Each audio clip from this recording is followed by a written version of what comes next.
Okay, so since all of you have business strategies in place, this should go pretty quickly. And since you know your audiences, it'll go even more quickly. I titled this session Where It All Begins, partly because I like the Allman Brothers and partly because I think business strategy is where it all needs to begin. And I apologize for my voice. For some reason, I woke up this morning missing half of it, so I'll try to limp through this with what's left. But one comment, when I'm talking about business strategy here, I'm talking in a very broad sense. I'm talking about not only top-level business strategy, but also some elements of business models and also product strategy as well. So it's not a purist approach. In my agenda, I'm going to start off talking about a simplified model of business strategy. I like simplicity and I like framework, so I created what I hope is a fairly simple way to look at business strategy in the process of developing new products. And then I'm going to talk about defining goals and measuring your success in attaining those goals, knowing your audience, basically who are the people that you intend to sell your product to. And for all those people who answered that you know your audience, I hope to persuade you that perhaps you don't know it quite as well as you think you do. Marketing and distribution, new world. I think Charlene attested to that. The whole social notion is really turning a lot of traditional marketing and distribution and selling on its ears. I'm going to talk briefly about partners and why you might want to think about them. And then I'm going to try to shoehorn about 3 hours worth of user experience into about 5 minutes. So the thing to keep in mind is this is a huge topic. I'm kind of cherry picking concepts and ideas and things that I think are important. So it's not intended in any way to be a complete exposition on business strategy. So I put this diagram together in talking about business strategy and user experience to try to put it into the larger context of creating new products, whether they're for mobile platforms or not. And I should point out that the steps that I've outlined here would apply whether you're creating a print product, it could be a software product. They're essentially the same building blocks that you would follow. And the other thing I'd like to point out, the arrow on the left implies iteration, because I think you'll find as you launch into product initiatives, you usually start off with some notion of what it is that you want to accomplish, what you want to do.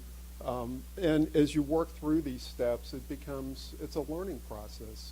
So I like to say that it's a journey, it's not a project. It's something that you have to keep working through. So to start off with the question, what is a business strategy? I think the simplest answer I have is what is not a business strategy. And I have to say, I have been in the content industry for many years, and I think my first go-round with this was a boss coming into my office waving a CD-ROM and saying, we need to be on a CD-ROM. And my second iteration, remember value-added networks that were going to be all the rage, vans? My boss came in and said, we've got to be on a van.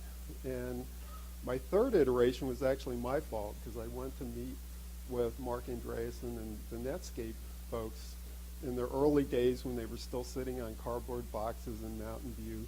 And I saw their browser and the internet, and I came back to my boss and I said, we need to be on the web. So that was my fault. But my point here is that, as you know, Charlene, I think, mentioned the shiny object syndrome, and I think we're all guilty of latching on to the latest, coolest thing, and it's really, really easy to grab something like an iPad and say, we're going to be the first on the block to have this cool iPad app. And I look back to like Sports Illustrated and Wired, and they actually predated the iPad, and they had spiffy demos, and I bought my iPad and I downloaded the stuff and I looked at it, and it frankly wasn't very good. It wasn't, in fact, the Wired app was, I would say, borderline terrible. And they, clearly jumped the gun, and they dove in without really having thought through what they were doing, how they were going to monetize it, and didn't have a lot of success with it. So here, my simplified model. I've sat in, I couldn't tell you how many hundreds of hours of business strategy meetings, endlessly debating what is business strategy, what is our business strategy, how does it relate to our product strategy. And over the years, I came up with this very simplified framework, and it's 5 very simple questions that I would maintain. If you can answer these questions, you've got at least the rudiments of a strategy to support a product development effort. I would also submit if you can't answer the questions, you're probably not going to succeed. And that goes double if you're moving into a complex mobile environment where these requirements start to get much more complex. And the other comment I would make is the questions, why are we doing this? Who's the target audience? Where do we find them? How do we make money?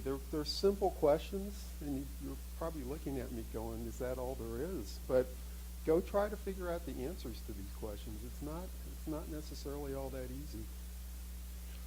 And I'd also point out, as a consultant, I work with a lot of clients who tell me they know they have their business strategy, they have their product strategy, and they know their target audience. And I start asking these types of questions, and I usually don't get very far before I'm getting blanks. So I think it's worth the time and discipline to really make sure you can answer these. So goals and success factors. I like to call the word why the most powerful word in business, because I think asking why has probably kept me out of more trouble over my career and got me into more trouble over my career than any other single word. And I've been known as the why guy because I sit in meetings and go, why are we doing this? And more often than not, it's tough to get answers. So I think when it comes to looking at creating a product, knowing why you're doing it. Is it revenue? Is it market expansion? Is it keeping up with the competitors, keeping up with the Joneses? Having a clear fix on what it is that you're trying to accomplish by creating this product, not going back to my iPad example, we need an iPad app. That is not a good reason why. And second is, the second big why is, why do we think we can succeed? And again, I've sat in lots of meetings with people and asked, why is it that you think you're going to be successful in creating and launching this product and making money with it? And again, it comes back to things, are you competing on your design capabilities? Are you competing on your content capabilities? Are you competing on technology? What are the things that are going to put you over the top in this very noisy, crowded environment that you're trying to work in?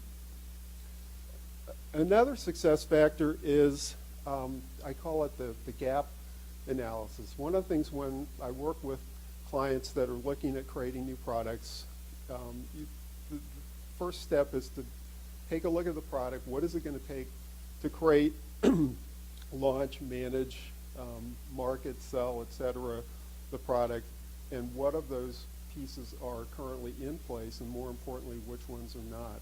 So I like to do a gap analysis because I think, again, a key success factor in launching a new product is understanding where you've got shortfalls in terms of your current capabilities and your ability to produce the product that you're going to talk about. And I think a lot of what Barry and some of the other presenters this afternoon are going to talk about deal with that issue quite well. And then last, another one of my favorites is, how do you define success?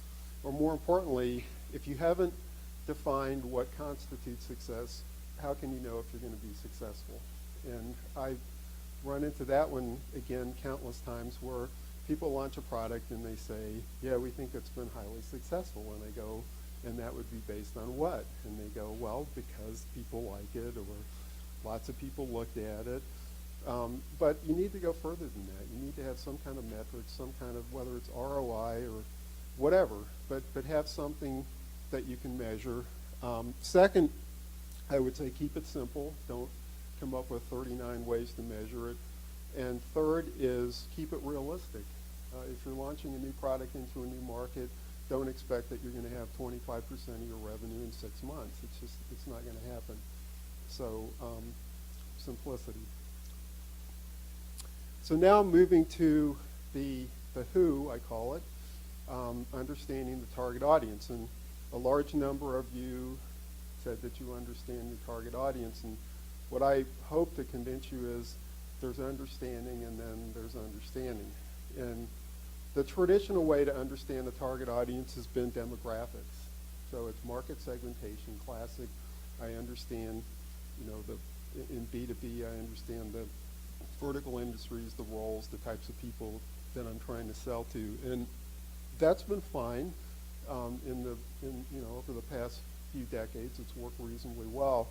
What I would submit is as you're moving into complex products that involve workflow, that involve mobile devices, that really start to get more ingrained in how people think and how they work, it's just simply not enough. So I would add a couple other elements. One is psychographics, and I call psychographics the getting inside the head of your prospective customers. It's understanding their values, their preferences, their biases, their ways they like to work. It's really establishing a kind of a psychological, hopefully without getting to a creep factor profile, but getting enough knowledge of how they think in order to match the things that you're doing.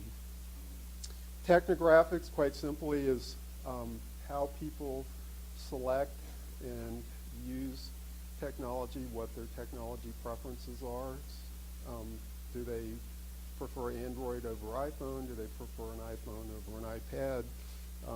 Really understanding technology. And technographics, I think, is really critical because if you look at data on how people, for example, use mobile devices, and I just saw a great article this morning that showed the difference between mobile devices and, say, laptops. And mobile devices are used a lot more for work, whether it's email or communications or so on and so forth. And it's a different usage profile than you would find, for example, on a laptop. So if you create a product that's based on your expectation of how a user uses a laptop and assume it's going to port to, say, an iPhone, it's probably not going to work very well because you're running into a conflict. Social life, I think, I'm not going to talk about it because Charlene did such a great job of covering that. It's basically, I call it the new kid on the block. It's understanding where people hang out and how they use social media and social networking. And then finally, value, taken from lean thinking, value is basically in the eye of the customer, and it's really important to understand what they value and what are they willing to pay for. So drilling down, again, back to my reference, if you're getting into complex products, content products that include workflow and start to get more embedded in people's work and personal lives, you got to get a little bit deeper in terms of understanding. And I talked a little bit about vertical markets roles, but getting literally down to a task level and understanding what are the tasks that a person is trying to perform. And one of the comments I have around building particularly mobile applications, and I know we're speaking more broadly, but for mobile applications, less is more. So creating an application that tries to solve 29 problems for people is probably going to be overwhelming. And at least me, for my personal needs, I find that simple apps that do one or two things and do it really well tend to be more compelling than the Swiss Army knives. The other thing I like to talk about is I call it usage modes. Other people call it information-seeking behaviors. It's basically as content purveyors, one of the things you have to think about is as I'm putting content out here in these different packages and different ways of presenting it, how are people actually using it? And my personal bugaboo is running into content applications that are designed for a usage mode, which is completely different from the one that I'm actually trying to use it for. And I'll give you a recent example. I'm helping my mom with her estate sale. Had an unusual antique clock. I'm trying to establish the value of this thing so we can put a price on it. And the best resource I could find was a 30-minute video by the world's foremost expert on these types of clocks. But all I wanted was just give me a price range. I don't have 30 minutes to sit through a video to find that. So it was just an inherent, I wanted a reference lookup, and he wanted to teach me all about the clocks, and it was just a complete disconnect. So think, as you're designing products, think about the ways that people are actually going to be using them and try to accommodate those as best you can.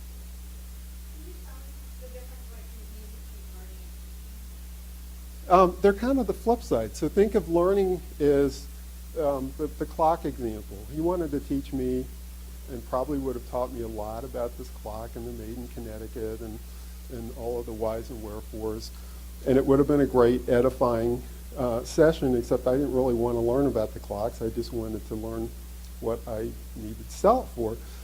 Teaching, think of, so I've been a manager and executive for many years, and I put it in quotes because it's not teaching in the conventional sense, but I have over the years, when I find interesting articles, they have a certain point of view that I agree with or something that I think is educational, fan it out to to my team, so to speak. So it's sort of a combination of broadcasting information out to them, but also providing something that's educational in nature as well. Does that help? Okay.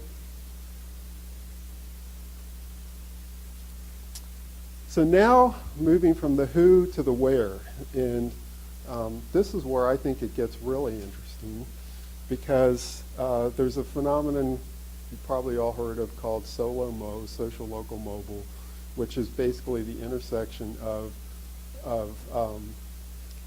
social media, social networking, local content, localized computing, and mobile devices. And I think it's one of the big game changers going forward. I think it is going to reshape a lot of the ways that people in this room are going to have to do things going forward. And I also think it's going to be a really tough nut to crack. I look back at, people say, boy, it was really hard going from print to digital, and I'm watching people struggling going from web to mobile, but I think going from mobile to solo-mo is going to be a challenge that's even greater than all of those combined. And I liken it, if you ever watch Star Trek, that three-dimensional chess game that they play that kind of makes your eyeballs spin around, that's what solo-mo is. It's that three-dimensional chess game. So I use my goofy horse here because he's your customer. So the horse, he used to come to the water was your website, and he liked your website, so he'd come to the water. But then he decided, he got kind of finicky, and he decided he didn't want to come to the water, to the website. Now he wants you to come find him. And you're going to have to do that because he's not going to come find you anymore. So you've introduced a new challenge. But he also, along the way, discovered that he actually likes Perrier more than your tap water. So he's gotten kind of picky about the water that he wants. And all of a sudden, you have a pretty challenging customer. And my comment is, I like to say customers, they're on the move, they're finicky, they're vocal, they like to talk about companies, good, bad, and indifferent, and they're increasingly hard to please. They have high expectations. And living here in the Valley, it's an interesting phenomenon because you can look at that one of two ways. And I find a lot of times when I talk to publishers, they think of it as a headache and a challenge. I think, you need to look at it as an opportunity where if you can really get good at doing this, you're going to have a competitive advantage over the people that you're competing with. And for those of you who are not from around here, if you have a chance to go hang out down around Townsend Street, down not too far from the ballpark where a lot of the social and gamification guys are, you'll just find an incredible energy down there, and a group of guys, a group of people, I should say. I call them kids only because I'm so old, but they're the energy and the can-do and the, nothing can stop us attitude it's really pretty contagious. So it's an interesting world. So marketing and distribution, moving, again into these new worlds of technology. Push marketing is hopefully no longer a major part. Direct mail push marketing is hopefully not a major part of how you spread awareness at this stage in the game. It needs to change. It needs to incorporate social. My comment about prospects finding your product. So let's say you decide to do a content app and you're going to put it in the Apple App Store. And last time I checked, there was 500-some thousand apps in there. If you think you're going to just drop it in there and the hordes are going to come and find it, it's probably not going to happen. So you're going to have to spend a lot of time figuring out how do you, hopefully get some viral things going and get awareness building out there. Partners I'm only mentioning briefly, but again, I think because we're moving in so many directions at once, I don't know many B2B publishers that can go it alone and do all these things. The level of expertise, whether it's the social world, whether it's developing really compelling apps that run on tablets and smartphones, whether it's just knowledge of new markets that you're getting into or behavioral changes, I think most people are going to need to find partners and spend some time developing a partner strategy.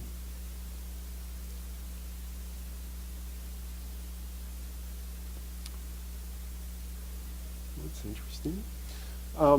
So business models and monetization is what I call the ultimate good news, bad news thing. The good news is I don't think there's ever been more business models and ways to monetize products. I run into new ones seemingly every day. The bad news is there's a lot of them and it's really hard to figure out which ones to look at.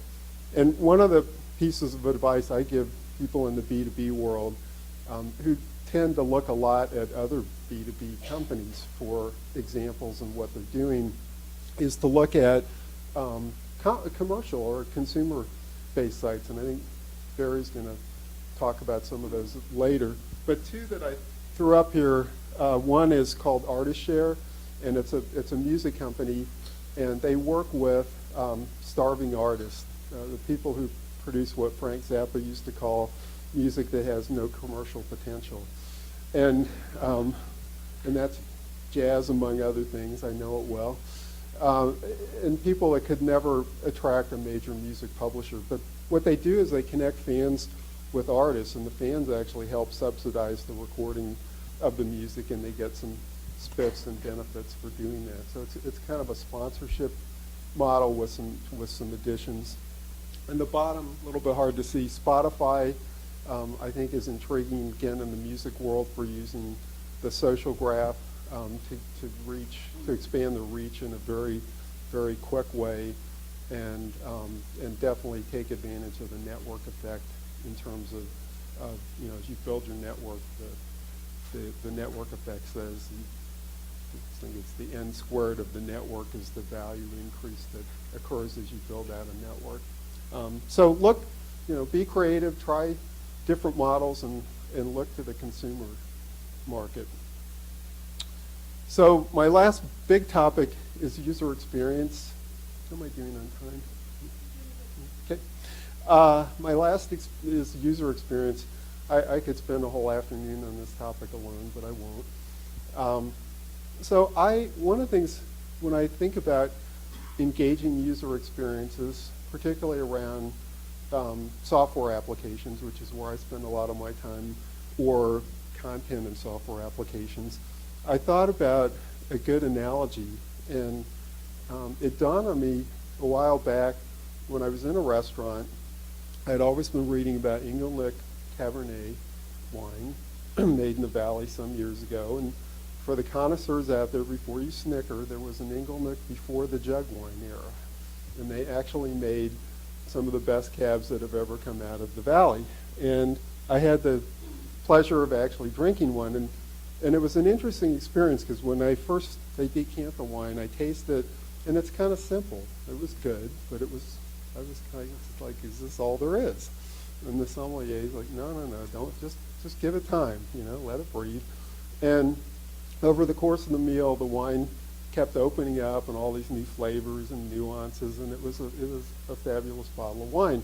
And I thought, that's the way an application should be.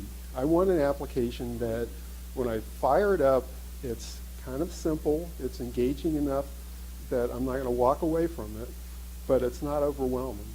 And as I get more involved with it, it starts to open up and show me all these nuances, and it starts to reveal complexity and things that I would have probably not wanted to deal with earlier in my relationship with the application, because we have relationships with software, whether you care to admit it or not.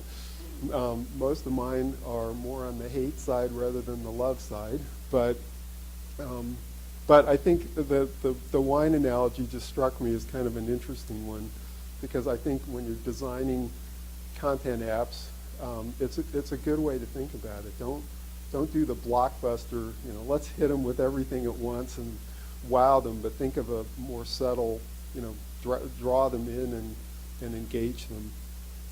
Customization, another bugaboo of mine, is diving into an app and it immediately wants me to set all sorts of things and selects things and make all sorts of decisions.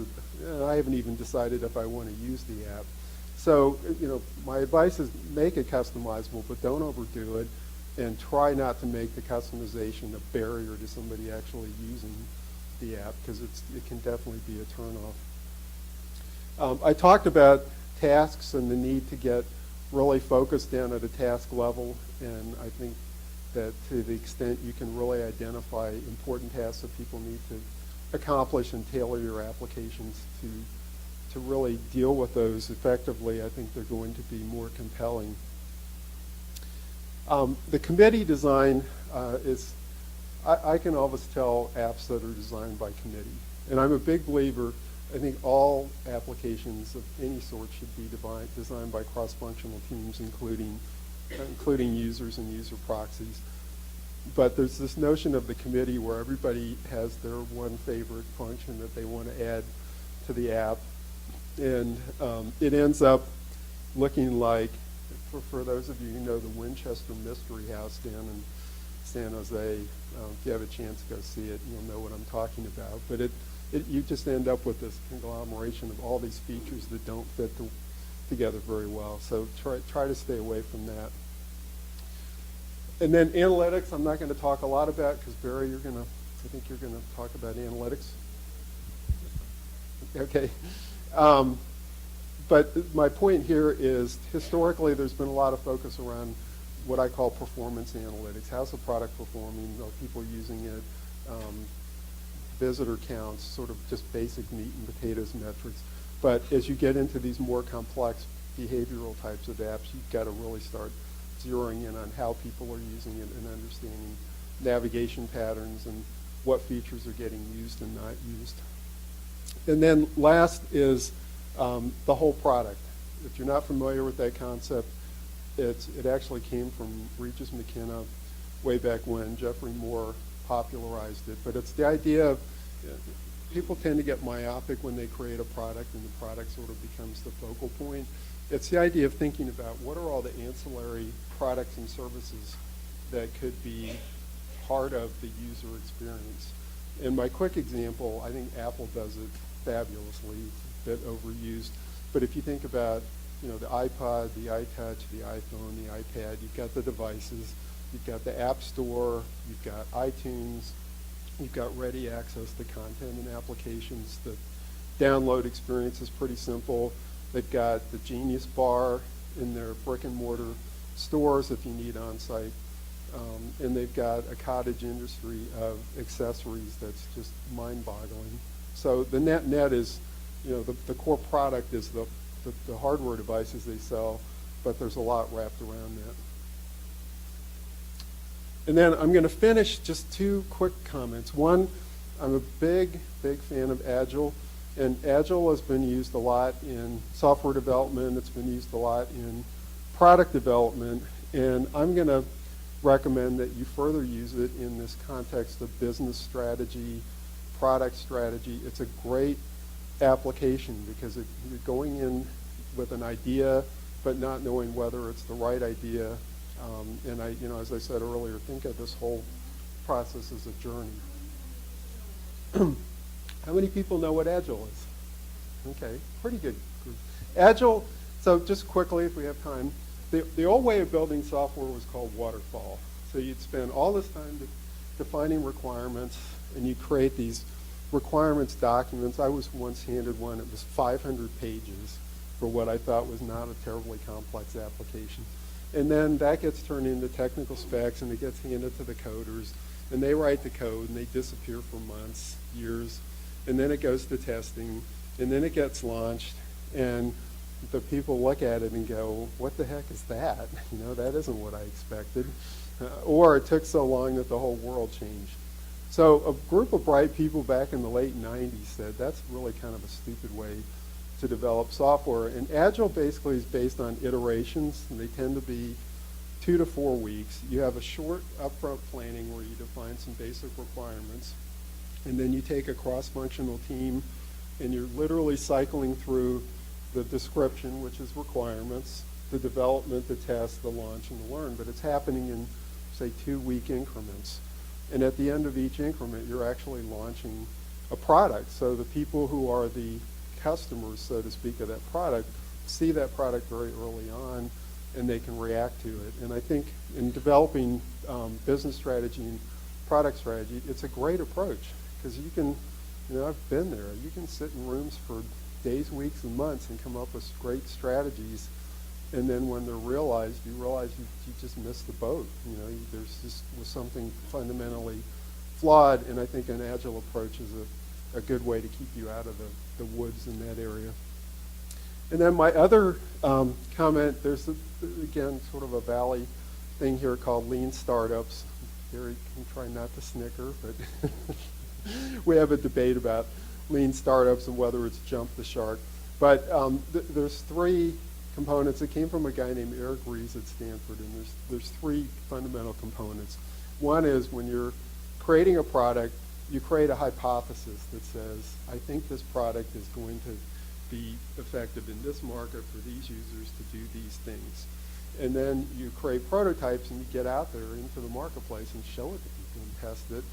And that's called validated learning. And what you learn is whether your hypothesis was either right, wrong, or maybe partly right. And the last piece is based on what you learn. If you were wrong or partly wrong, it's called the pivot. So where you sort of tweak your business model or your product model to adapt. And I think it's a great thing. I think where it falls apart, and I see it already happening in the Valley here, is that people use it as an excuse not to do any upfront planning. And that's kind of a, and Agile, unfortunately, has followed the same path where people go, oh, we're just going to dive in and start coding and show it to people and see what happens. The lean startup stuff, unfortunately, people are using it as, quote unquote, an excuse to screw up and go, well, we learn. So, and to a point that's okay, but you'd kind of like to get it right rather than wrong as much as you can. So that's pretty much it. Just to wrap up my 5 simple questions, and I really challenge all of you who are involved in product development to internalize those and ask those questions not only at the outset of an initiative, but keep asking them as you go along, because things change, and something that might have had a yes answer or a clear answer at the outset at some point becomes less so. So that's it for me. Any questions?